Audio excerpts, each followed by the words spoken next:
kuru tau āwhiro. Te ingoa tēnei kaupapa. He ingoa tēnei I takea mai ai I ngā mahi. Ka pue ake ai I roto I a mātou o tēnei wāhi.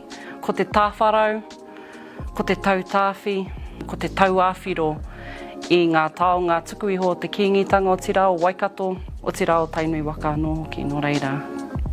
Ko aku tino hiahia mo tēnei kaupapa.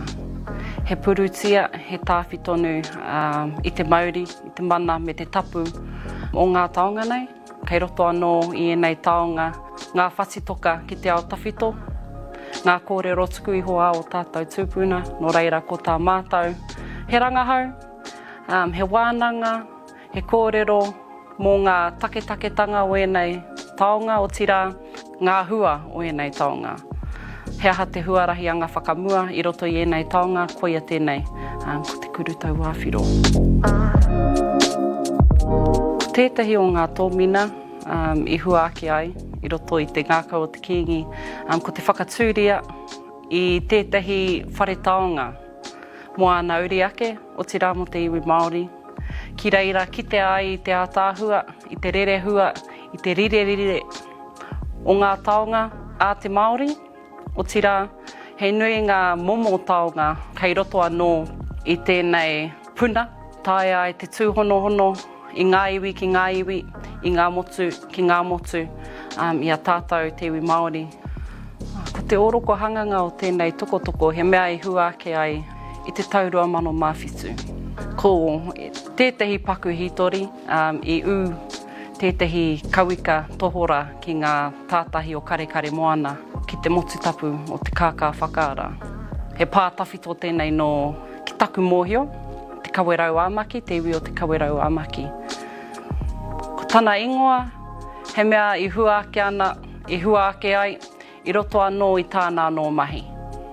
Ko tā tēnei tokotoko he manaaki, he tiaki, he tautāwhi, he tauwhiro, e rā momo āhuatanga katoa I a te kīngi Māori. No reira, I ko nā huake ai ko Māuru te rua hei ingoa mōna. Kia Māuru tia te rua o tū hei tia taniwha, kia Māuru tia te rua o tū hei tia kīngi. Ko tāku noiho he aki, I ngā uri o te apopo, ki te arohaina, I ngā taonga tuku iho a o tātou tupuna, aha kua pewhia tau mai ai e rā taonga ki a koe. Aha kua kōrero mai, aha kua whāriki mai, aha kua whakairo mai, rāranga mai, arohaina e rā taonga, arohatia tō tātou reo Māori, arohatia ngā taonga tuku iho a o tātou tūpuna.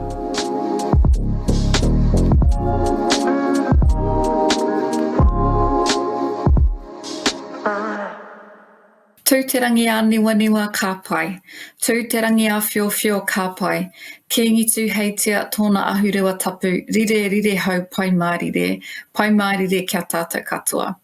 Ko Glenda Taituha hau, huri tēnei o Waikato Maniapoto, ngā puhi hoki, tēnā rā koutou katoa. I'm very grateful for have the opportunity to be a part of the New Zealand Digital Forum, a space and place where innovation, creativity and reflection can be nourished, and so too our taonga tuku iho that manifests themselves through heritage and culture for intergenerational transmission of knowledge. Waikato-Tainui as a people have a history filled with rich heritage, and the GLAM sector allows us to capture, store and protect this. And it's always important to take time to reflect and refresh. And we liken this to our awa tupuna, te awa o Waikato. It's a place where people can refresh and reinvigorate themselves with a splash from the Waikato River. Our river connects our region together, and this is the same for heritage, identity, culture, creativity, and especially in the current world environment, resilience. These concepts and processes are all interwoven and connected. They need each other to survive and grow, and they can be the refreshing splash that we need to help us find a new way forward. When I reflect on my time working with the GLAM sector, I think of the time of my tupuna, of my kaumātua, and their work with the Te Māori exhibition. As we all know, was an internationally celebrated, and possibly more so than it was publicly in Aotearoa.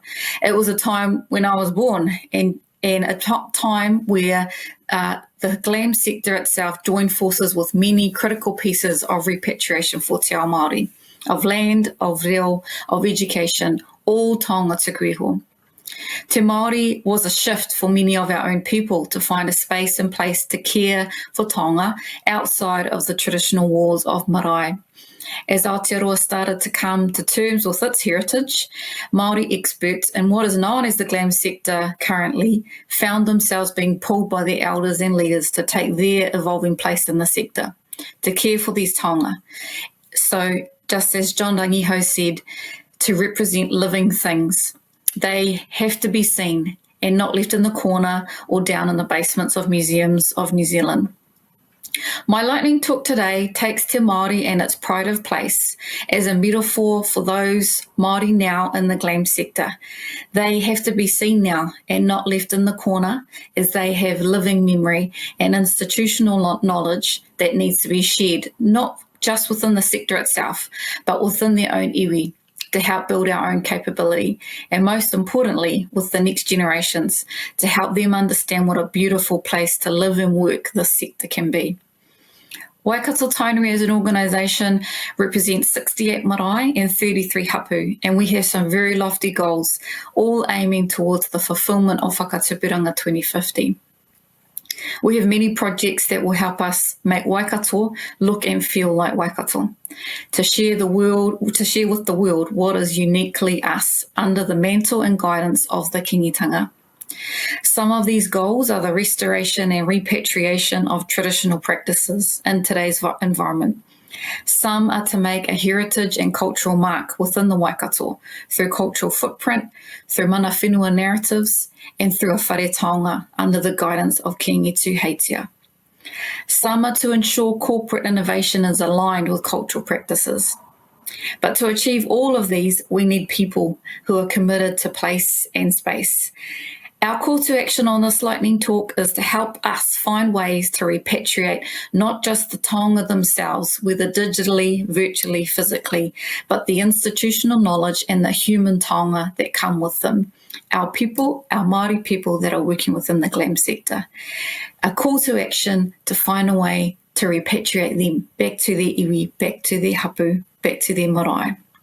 Nō reira, we hope that you enjoy the New Zealand Digital Forum, and we look to working with you all in the future. Ngā mihi kia koutou katoa.